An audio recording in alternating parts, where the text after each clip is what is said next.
Macho, de mayor quiero ser científica. Ni txikitan, buru handiekin jolasten eban. Orain aldiz, pusik egin. ¿Qué tal? Cuando yo era niño, me gustaba jugar con Legos. Y ahora que ya soy grande y adulto, mírame, estoy jugando con Legos de adultos.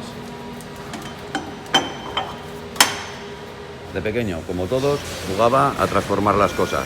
Y hoy en día, con la magia del fuego y el aire, transformo esto en una botella para llenarla de agua.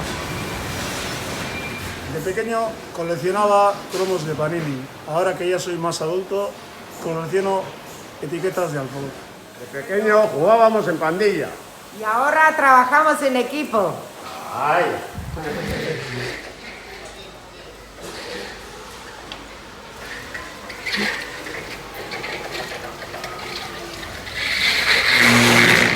Pues siempre me ha gustado jugar al escalestre.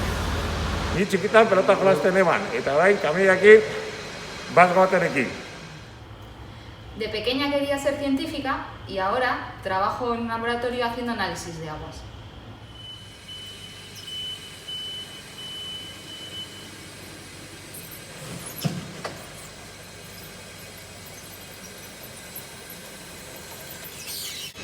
Yo de pequeño jugaba a hacer torres y ahora hago torres con los palés de agua de Alzola.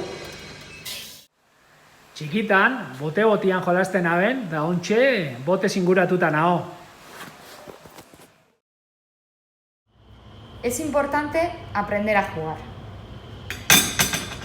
Y es igual de importante enseñar a soñar e imaginar.